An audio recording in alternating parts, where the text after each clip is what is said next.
Essa série de mensagens tem se concentrado na questão de ciladas, armadilhas existenciais que eventualmente nós caímos e que nos impedem de viver a vida plena, a vida abundante que Jesus nos prometeu.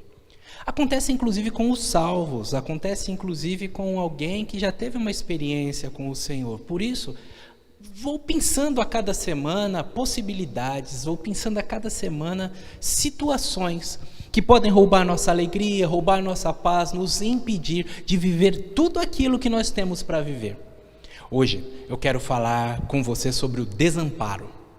Desamparo, essa palavra que talvez a gente não use muito, mas ao longo da mensagem você vai compreender o que ela quer dizer. Eu lembro, na minha infância, talvez 7, 8 anos, um pesadelo que tive ainda como criança e está vivo na minha mente, e de vez em quando eu sinto esta sensação.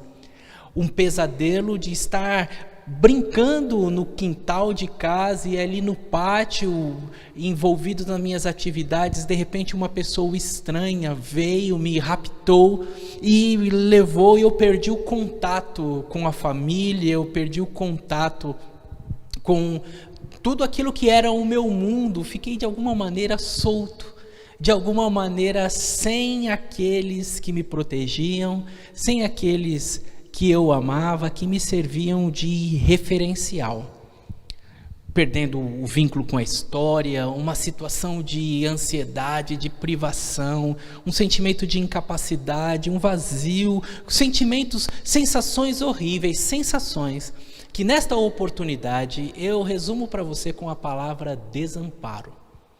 O ser humano é um mamífero que nasce completamente dependente.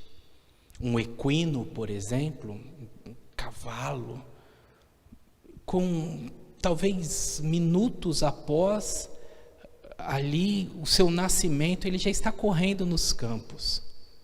As outras espécies animais têm um grau de independência que não se observa no ser humano. Nós somos dependentes. E a partir desta dependência, o vínculo que é criado com aqueles que nos protegem, que nos alimentam, que respondem às nossas necessidades, respondem o nosso choro, vai fazendo então com que nós nos sintamos amparados, prontos para a vida.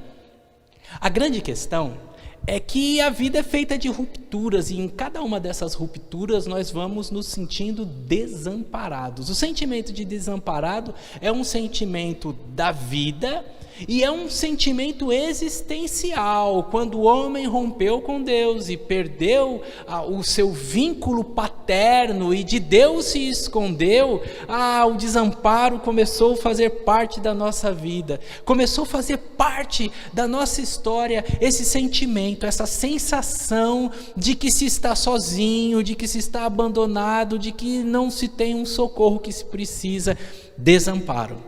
O desamparo está presente num sentimento pessoal de abandono. O desamparo está presente num sentimento social. Talvez por causa disso, líderes religiosos mal intencionados, encontrando gente carente afetivamente e desamparada, se aproveitem das suas carências e abusem dessas pessoas, seja do ponto de vista sexual, seja do ponto de vista financeiro. Mau caráteres aproveitam do sentimento de desamparo e no sentimento de desamparo obtêm vantagem. Está presente no religioso, está presente no político, que encontra no inconsciente coletivo a necessidade de um grande pai, encontra no inconsciente coletivo a figura máscula que dá tapa na mesa, que fala palavrão, e as pessoas falam, é essa pessoa que eu vou seguir. Desamparo, que alguns se aproveitam dos desamparos de outro, e nós estamos num momento histórico de maior desamparo. Na modernidade, havia a figura das instituições gerando amparo.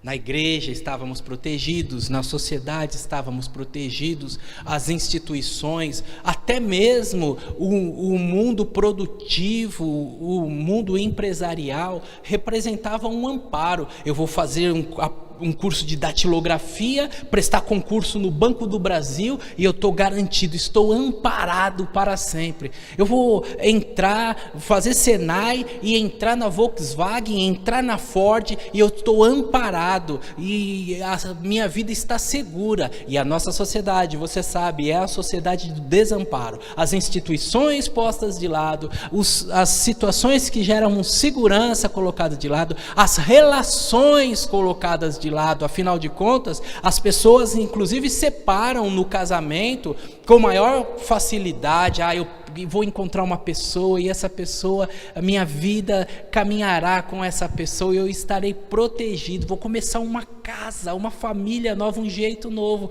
Desamparo.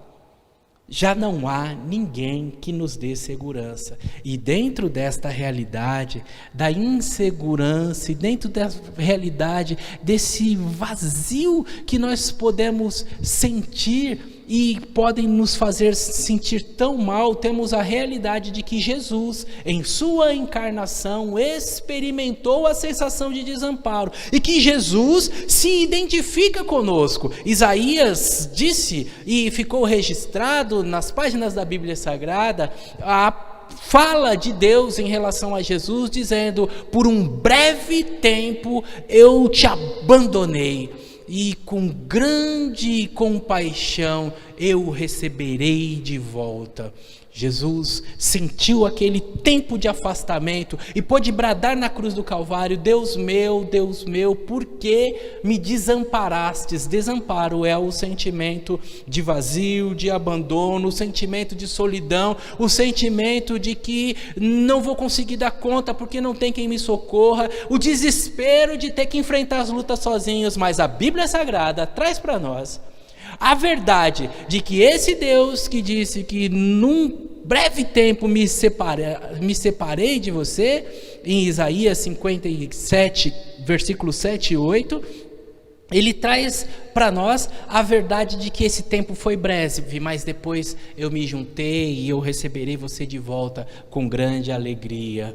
A Bíblia traz a verdade de que o Senhor não desampara os seus. O salmista traz essa palavra de forma recorrente, de que os que estão com o Senhor sentem o seu amparo. A boa mão do Senhor esteve sobre nós, o Senhor manteve o seu amparo, o Senhor nos conduziu com sua boa mão. E aí, o que eu preciso trabalhar contigo nesta oportunidade, chamar a sua atenção, avivar na sua mente e no seu coração, para que você experimente grande vitória, é como eu devo fazer para que nos momentos que eu me sentir desamparado, a minha venda caia dos olhos, todo aquilo que obscurece a minha visão seja tirado e eu possa levantar a minha voz e dizer: não, as situações fazem com que eu tema, mas o Senhor é o meu amparo. E mais do que ter na mente, sentir e experimentar no coração essa força que me impede de ficar numa posição fetal, de me encolher para a vida, encontrar no Senhor essa força que me puxa e que me resgata de todo sentimento apequenador, pressionador, que rouba a minha vitalidade. Eu quero experimentar com você uma jornada no primeiro livro dos reis de Israel, 1 Reis, capítulo número 19.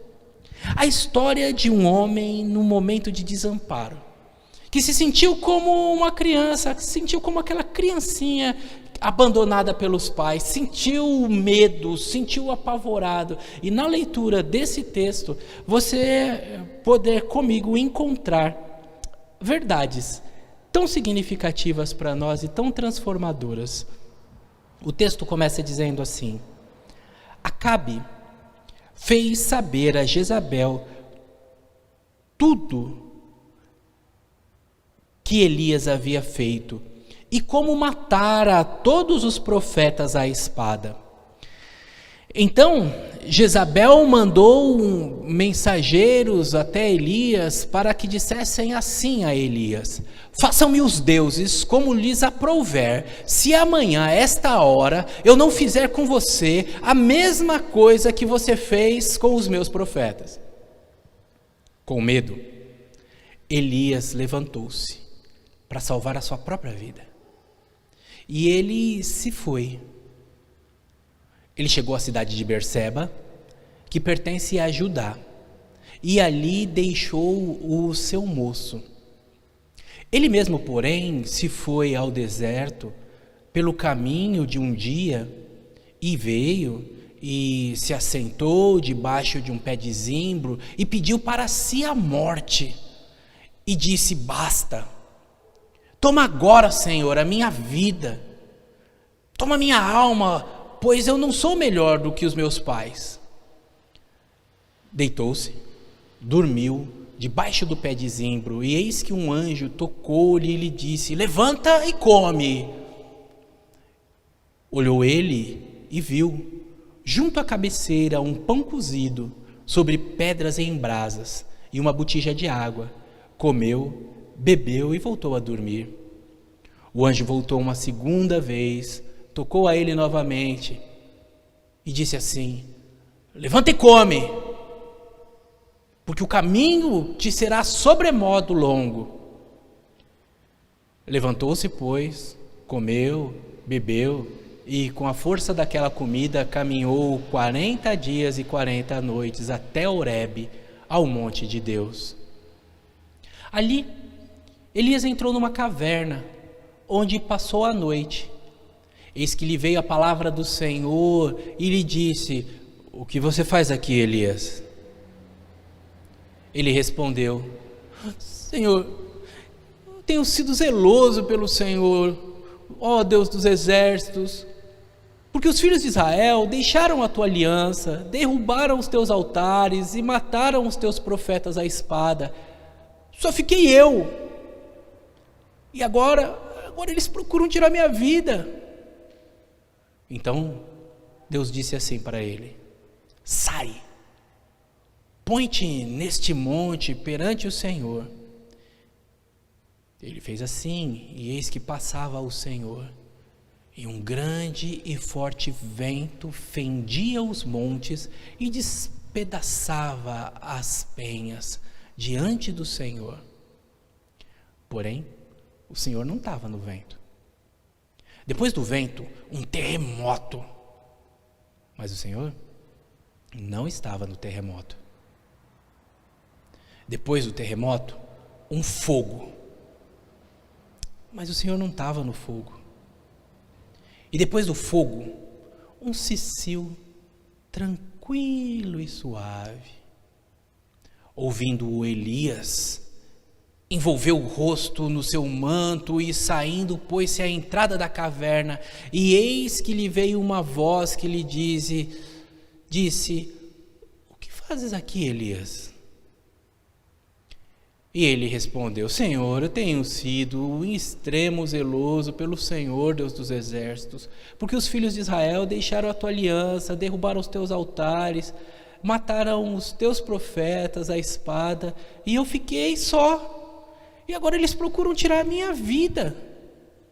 Disse-lhe o Senhor: vai, volta ao teu caminho para o deserto de Damasco, e chegando lá, unge a Hazael, rei sobre a Síria. Unge a Jeú, filho de Ninsi, rei sobre Israel. E também Eliseu, filho de Safate, de Abel-Meolá. Você ungirá ele como profeta que te substituirá. Quem escapar da espada de Hazael, Jeú matará. Quem escapar da espada de Jeú, Eliseu matará. E olha, eu também conservei em Israel 7.000, todos os joelhos que não se dobraram diante de Baal e toda a boca que não o beijou. Estou falando para você da situação de desamparo de um homem que teve grandes feitos, que no seu grande feito conquistou um grande nome, que no seu grande nome adquiriu grande respeito, que no grande respeito entrou para a história de maneira brilhante. Estou falando de um homem que uma mulher veio e apavorou a ele. Jezabel falou: Elias, o que fez o teu nome ficar grande despertou em mim a ira, e eu irei ao seu encontro com vingança, e o mal que você fez aos meus eu farei a você. E isso é uma promessa. E aquele que venceu uma multidão, que representou ao Senhor com dignidade, agora estava em fuga, e mais do que em fuga, estava apavorado, deprimido, encolhido, angustiado, amargurado, julgando-se o último entre os da sua espécie, julgando-se abandonado pelo Senhor, desgostosos da continuidade com a vida, concluindo que a sua missão acabou e que ele fez o que tinha para ser feito. E ele entrou numa espiral do medo. Como a pessoa que vai se suicidar começa a presentear, a dar as suas coisas como um sinal do final da sua vida, Elias começa a fazer esta rota, essa espiral em que ele se separa, que ele sente o medo e por causa do medo reorganiza a vida, e reorganizando a vida, tira aqueles que fazem parte da sua companhia, deixa o seu moço, o seu ajudante em outra localidade, e na sua solidão e agora no seu isolacionismo, ele começa então a desejar a morte, e desejando a morte, ele se afasta, se isola, se enclausura. Mais do que estar preso num local, ele está preso dentro de si mesmo. O medo é crescente. Todos nós precisamos interromper a espiral do medo. Quando a vontade de se isolar, quando a vontade de mergulhar numa solidão, veja, não confunda solidão com solitude. Solitude é este tempo de reflexão em que a gente quer ouvir a gente mesmo, em que a gente quer escapar dos barulhos da vida. Solidão é essa dor de quem não consegue se relacionar com o igual, de quem mergulha nas suas próprias dores e nelas se afunda mais e mais. Essa espiral precisa ser interrompida. Esse desejo de tirar a gente de perto, esse desejo de fugir das situações, esta tendência de achar que você é o único, que você é a vítima, que você está de alguma maneira sendo perseguido e não tem ninguém que seja por você. Todos nós podemos ser perseguidos, todos nós podemos ser vítimas de crítica. A crítica é boa, nos ajuda a crescer. Mas o achar que esta crítica é algo que você enfrenta sozinho e que não há uma força por você e que isso não produzirá nada e que na verdade isso é uma investida para te destruir, vai te afundar mais, vai te criar em você uma situação pior. E é essa sensação, somada ao desamparo, somada a certeza de que não há alguém maior do que você, não há um pai para cuidar de você, produzirá grande tragédia se você não interromper. Você precisa interromper essa espiral do medo, que nos é natural e todos nós temos medo, mas esse medo ele não pode me separar das pessoas, não pode mudar o curso da minha vida, não pode me colocar num lugar insalubre, numa caverna, não pode fazer eu mergulhar e me encolher e apenas lamber as minhas feridas. A minha fala inicial para você nessa oportunidade é: não se entregue à espiral do medo. E a espiral do medo, que é fortalecida pela sensação de desamparo, pede para nós desarmarmos o desamparo. Pastor, como é que eu faço para reduzir a sensação de desamparo? Como é que eu faço para reduzir, para ir desarmando essa bomba dentro de mim? Já que o desamparo é um problema dos homens, qual é a resposta de Deus para esse mal? A resposta de Deus para esse mal é que nós precisamos, em primeiro lugar, estar atento às sutis presenças de Deus. Existe uma sutileza, e quando você vem para as páginas da Bíblia Sagrada comigo, e você encontra no versículo 6, versículo 7, no versículo 12, a verdade bíblica de que alguns detalhes para alguém que estava rumo à morte chegam e interrompem este processo, alguns detalhes que são fundamentais para a sobrevivência, para a subsistência: alimento, água. Mas não somente, como disse Maslow, no nível existencial, mas também no nível das situações emocionais, dos propósitos de vida. Um novo projeto, um novo caminho, um novo desafio, uma história nova para se viver. E aí, quando a gente percebe a sutil presença de Deus através de um mensageiro, pois é assim que se traduz a palavra ângelos, o anjo, um mensageiro de Deus, que pode vir de maneira sutil e imperceptível, como no versículo 6, que pode nos dar uma chacoalhada, como no versículo 7, mas de um jeito ou de outro, são sinais sutis da resposta. O sinal sutil da resposta no sorriso do filho, sinal sutil da resposta, talvez até num programa de televisão, sinal sutil da resposta numa frase inusitada, num carinho. Essa semana eu recebi de um irmão uma palavra tão positiva, e o pastor estava no refeitório da empresa conversando com meus colegas sobre pastores, e eu falei da nossa relação, do nosso relacionamento, e eu estou mandando essa mensagem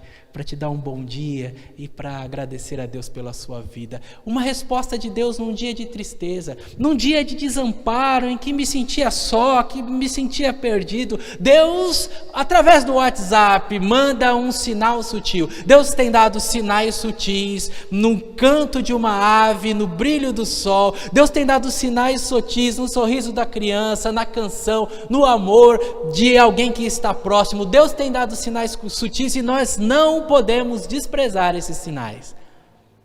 Aí, se você estiver sensível, se você não estiver só olhando para si, porque quem está insensível, ainda que o anjo fale, a pessoa não escuta. Quem está insensível, ainda que tenha um sinal dos altos céus. Eu lembro de quando Jesus contou a parábola do rico e de Lázaro. O homem rico se esbaldava em seus banquetes. Lázaro, o mendigo,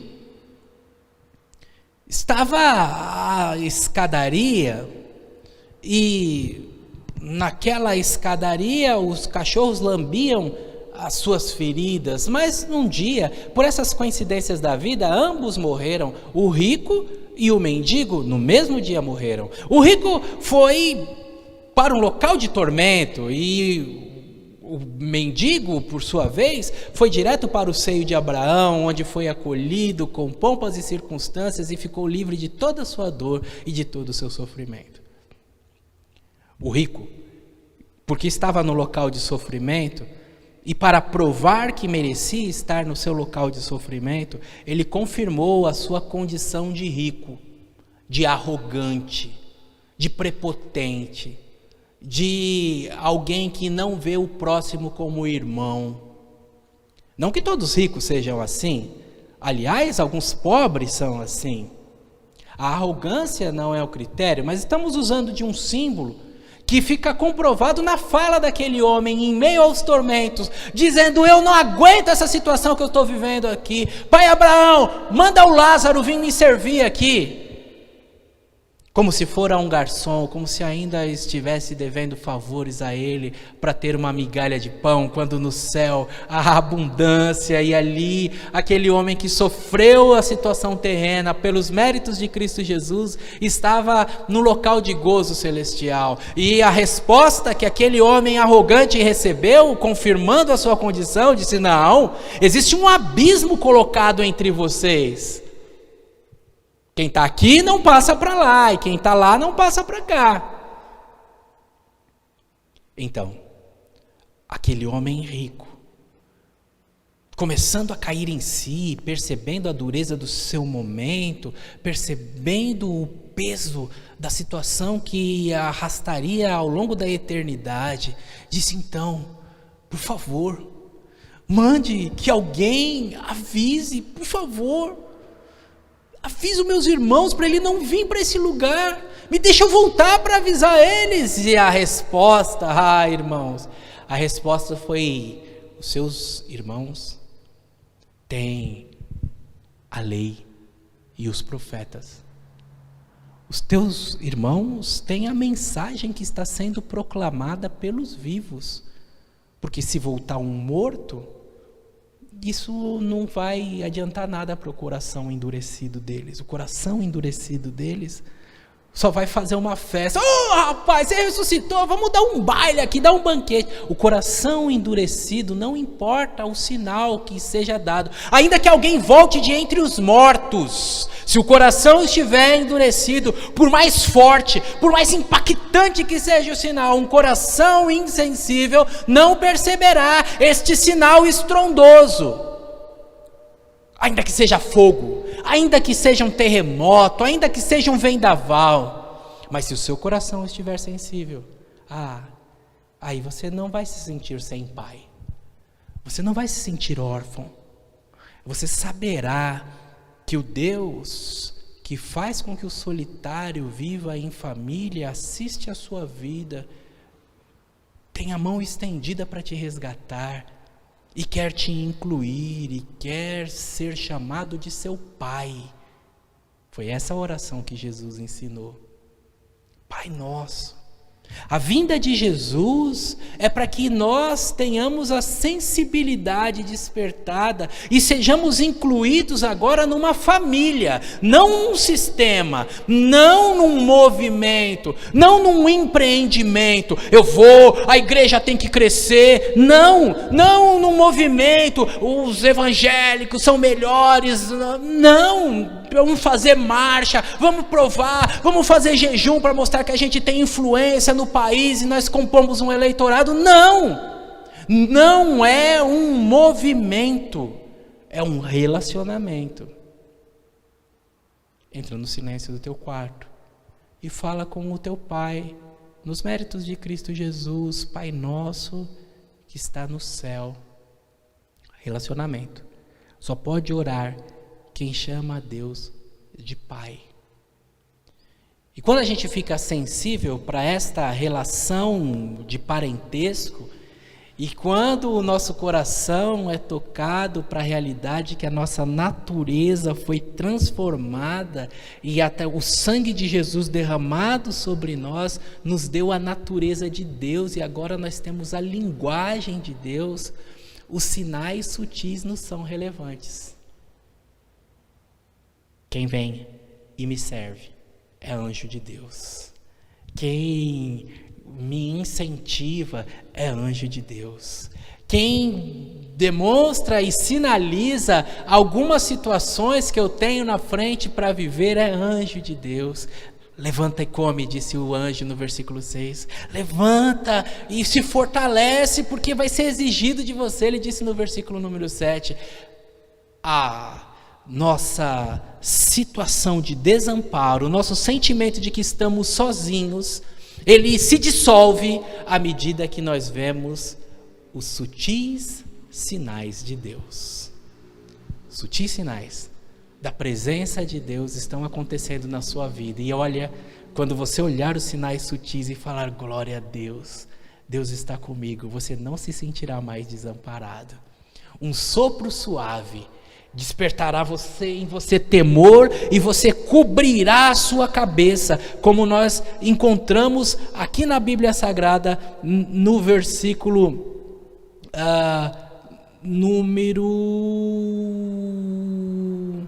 número 13. Como nós encontramos no versículo número 13. No vento suave, Elias cobriu sua cabeça e temeu e falou: é nessa tranquilidade que Deus está. Reduza a sensação de desamparo a partir da percepção dos pequenos sinais da presença sutil de Deus. Sim, em primeiro lugar, o que reduz a minha condição de me sentir abandonado é ver Deus nas pequenas coisas e por isso glorificar, e por isso conversar com Ele, e por isso cantarolar, e por isso bendizer, e por isso enaltecer o seu nome. Afinal de contas, Abraão venceu dando glória a Deus em meio às dificuldades da vida. Veja os sinais de Deus e glorifique. Em segundo lugar, a sensação de desamparo se dissipa à medida que eu mantenho conversas sinceras com Deus.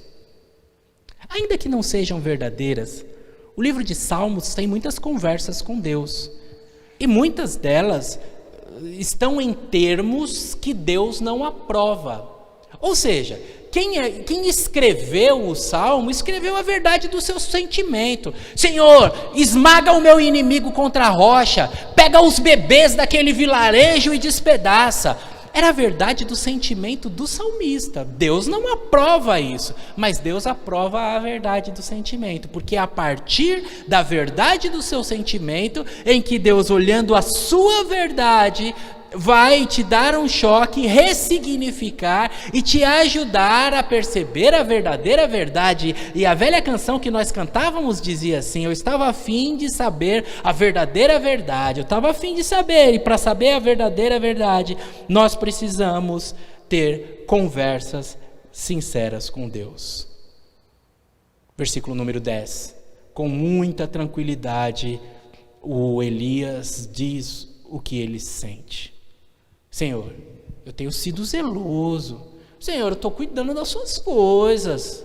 O Senhor deixa essa mulher vir aqui me apavorar? Todo mundo foi embora, só fiquei eu. O texto é concluído com a afirmação que tinham 7.000 pessoas na condição de Elias. Mas o sentimento dele é que apenas ele estava naquela condição. Precisamos ter conversas sinceras com Deus, dizendo como nós nos sentimos, para a partir da conversa sincera com Deus, Ele abrir os nossos olhos. Irmãos, o nosso relacionamento com Deus hoje acontece por conta de Cristo Jesus. Quando nós temos Jesus como nosso Senhor e Salvador, abre-se um canal de comunicação com Deus, e neste canal de comunicação nós podemos expressar os nossos sentimentos. Neste canal de comunicação, a oração, ela não é uma distorção, a oração não é um engano, não é um erro. Existem situações que estão presentes na nossa vida, no nosso dia a dia, que de alguma maneira roubam de nós algo que nos é precioso. Pense na oração, por exemplo. A oração pode ser uma maneira de encurtar uma conversa. A pessoa está contando uma coisa, tá bom, vamos orar. Uma maneira de podar aquele que fala. A oração pode ser uma maneira de fuga de uma discussão. Você vai conversar um assunto sério que você pode refletir, pode discorrer e formular uma tese, criar uma crítica. E aí alguém olha e fala assim: por que você está criticando? A gente não tem que criticar, a gente só tem que orar. A oração pode ser uma fuga. A oração pode ser um escape. A palavra oração pode ser usada de muitas e de muitas formas, que não é a forma que o Senhor nos presenteou de conversar com o nosso Pai. Orar é um privilégio que tem aqueles que desfrutam da intimidade do Pai, a conversa sincera. E nessa conversa sincera, você pode dizer que você não está bem. E é justamente no dizer que não está bem que a presença de Deus vai se manifestar. Um homem chamado Paulo, depois da experiência que ele teve com Cristo Jesus, ele disse que não estava bem. E por ser sincero e dizer que não estava bem, ele recebeu o ensinamento e a verdade em seu coração. Olha, é isso mesmo, o meu poder se aperfeiçoa na fraqueza. Estou feliz que você mostrou a sua fraqueza, porque este é o critério para o meu poder se aperfeiçoar. Acredite, meu irmão e minha irmã, nós precisamos ter conversas sinceras com Deus. Não frases prontas, não orações que são elaboradas num termo muito clássico, não coisas pomposas que são destituídas de conteúdos. Conversas sinceras com Deus. Senhor, eu estou me sentindo assim.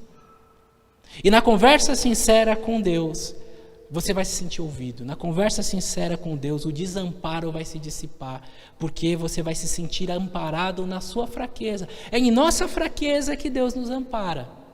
Por isso a dificuldade tão grande de Jesus com os fariseus, porque eles se sentiam fortes, e quem se sente forte não precisa de Deus. Eu e você. Quando dizemos, Senhor, eu preciso de Ti, preciso do Teu amor, preciso do Teu poder. Quando nós entendemos o ensinamento de Jesus, sem mim nada podeis fazer. Quando nós demonstramos a nossa fraqueza, estamos no ponto de sermos amparados por Deus e sentir o Seu cuidado paternal. Quer fugir da situação de desamparo? Diga como você se sente, abra o coração, se expresse, permita que a boca fale, para que o corpo não fale no lugar da sua boca. Permita que as suas verdades venham à tona na presença de Deus, e na presença de Deus, a boa mão do Senhor vai se manifestar e você se sentirá amparado. Está tudo bem se as coisas não estiverem bem. Está ok se não está ok. Você entende isso? Nós não precisamos viver de aparência. Não precisa dizer que está bom se a situação está ruim. Não precisa criar um personagem para você se proteger. Seja verdadeiro. E na sua verdade, Deus operará e o poder de Deus se manifestará. E no termo final, para nós reduzirmos a sensação de desamparo, para nós experimentarmos essa grandeza de Deus, é preciso reconhecer a presença do Senhor em nossa história. E sabem, quando eu olho aqui nas páginas da Bíblia Sagrada e vejo essa narrativa do Senhor que está presente com Elias no passado, quando ele enfrenta os que os desafiam, do Senhor que está presente com Elias nos lugares aonde ele chega, você viu o texto bíblico, onde no versículo 9 e também no versículo 13, o Senhor diz, Elias, o que você está fazendo aqui? O Deus que esteve com Elias no passado, na batalha que ele enfrentou, é o Deus que está no presente com Elias na angústia que ele enfrenta, e é o Deus que mostra para ele, que lindo, é encontrar nos versículos 15 e 16 metas, encontrar nos versículos 15 e 16 propósitos, missão de vida, nova história para se viver. Olha, você levanta, porque você vai ser usado para marcar a vida de um rei estrangeiro, vai ungir o rei da Síria. Você vai ser também aquele que marcará a vida de um rei do teu povo, ungirá o rei de Judá. E você não é a última bolacha do pacote, a vida continua depois de você. Então vamos preparar alguém para substituir você. Unge também Eliseu que fica no seu lugar. Entenda comigo, caminhe comigo para você se sentir amparado. As coisas boas que aconteceram no passado, era a mão de Deus te preparando para chegar aqui. Glorifique a Deus, olhe para trás e diga, Deus me fortaleceu para eu chegar até aqui.